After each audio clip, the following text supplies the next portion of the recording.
All right, here we go. Meet the Fleet, episode 3, the big boy, the Putzmiester 58Z 5-section RZ boom. This one is a 2008 model. One of the very first on a Mack chassis to have the regeneration after treatment system. Knock on wood, this one has actually been extremely reliable. As you can see, she's got a new door, $5 grand later, and 3 months wait. The old door split in half right here. So we got this new one on. Just got to get it deckled up, probably get the whole cab redeckled. Anyhow, what's awesome about this pump? What's awesome? Here's what's awesome.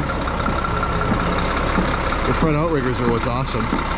Set like this, you can do 180-degree rotation, or slewing range I should say, and boom straight out over the cab. For this reason, we could never ever get rid of this pump. They don't produce this anymore, not in this size. The 63 meter still has it, but it's a little bit too heavy to get on our roads here. So this 58 is indispensable to us. 7-axle chassis, 1, 2, 3 steer, 1, 2 drive, steer, and drive. Extremely maneuverable. Footprint in the back is nice and tight. The leg is quite a bit shorter than what it would be on a 63 meter. So it's about 35 feet wide in the back. Up front, it's about 38 feet wide, which is pretty unusual to have a wider front spread than rear. But this one's got it. Let's climb on up here. See if I can get my 43-year-old creaky bones up onto the deck. Yeah, here we go. 16 cell pump kit. As you can see, she could benefit from a paint job. The problem with these pumps is trying to put them down for a month to get them painted. You just can't go without them for that long. So we just got this one back from Mack where it had a full engine rebuild, and I don't even want to talk about how much it cost.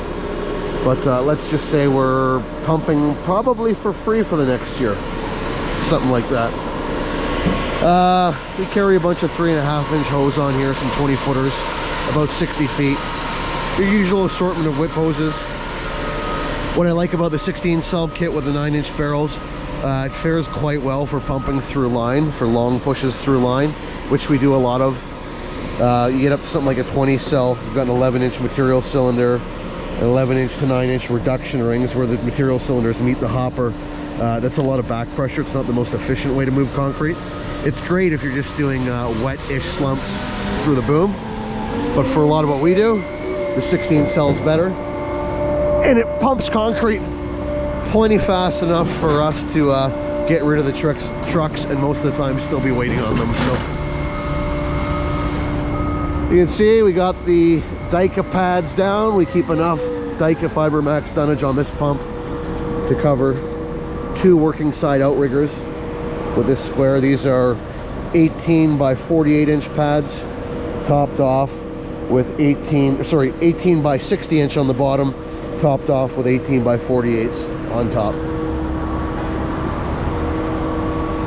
What else can I tell you about this thing? What do we keep on it? Let's see, what do we keep? Yeah, air cuff, air chisel. Nothing crazy. It's pretty basic on this thing. It's got a 18-speed transmission, 485 horse Mack MP8 engine. This one is just the electronics for the rear steer. This is a Kessler system. I believe the newer ones use, I believe, is it Monroe? I think it's Monroe. I've been told this system is a little bit superior for a few different reasons. But yeah, those are just your accumulators for the rear steer. So yeah, it's all hydraulic, electric over hydraulic.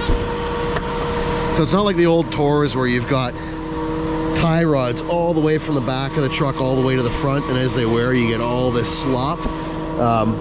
This one is strictly hydraulic over electric. It does cut out at a certain speed, so it's not wild on the highway either. It's actually a really good system. So let's talk to Corey. Let's talk to the operator about this one. Corey. Right now he's struggling with his toolbox here. So what's the best part about this pump? The best feature?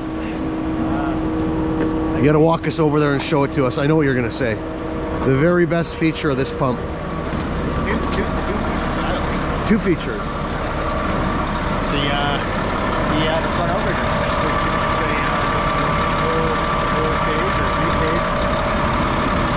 And the beauty of the 4-stage is it's got this locking mechanism. If we go over to the other side, you'll see you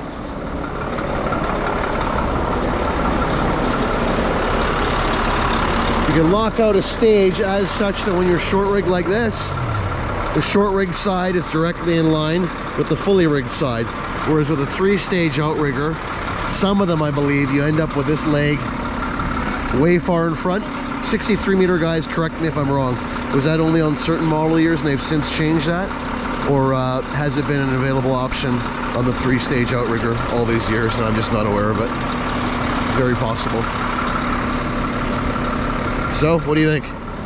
Yeah, once you get into some tight places. How often do you use this feature? I would say, I don't know, probably 60% of the time. 60.37% of the time. Yeah, exactly, yeah. So Corey also runs our newer 56Z. Which one do you like better and why? I like this one better. I don't know. I just I obviously I run this one. I run this one every day.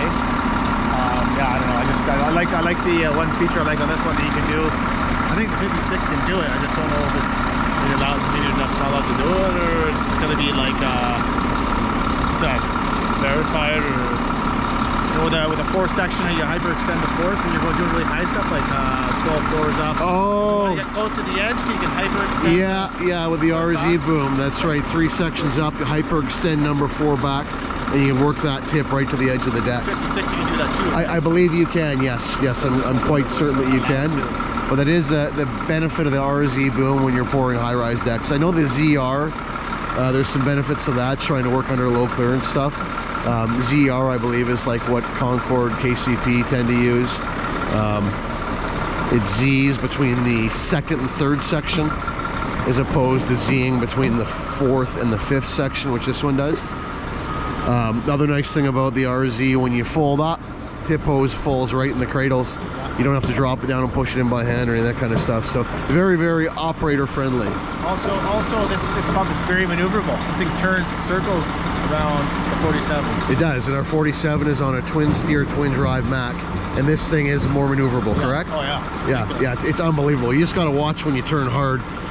The back end will walk way out on you, so you got to keep mindful of that. But yeah, it's super maneuverable. No, she's a good machine. She could use a coat of paint and some decals. But yeah, that is the 2008 model Putzmiester BSF 58.16H concrete pumping apparatus. We got to fix this here. Corey had a tire explode on him a few weeks, well actually shit, a few months back. No, was it last summer now? Time flies. Anyhow, that's what happened to that fender there. We got to pull that off and tweak it back. It was yeah, it was quite eventful. We'll just leave it at that. So anyhow, before we go, we'll just take a peek at what we're doing here today, because we're here, why not?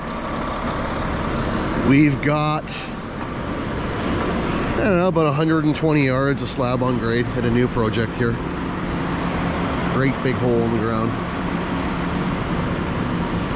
Nice to see new stuff starting up there after a little bit of uncertainty in the economy over the past few years. So, oh, one thing I will say on this pump before I forget, it actually came from factory with the one-touch system. You can kind of see, where are they?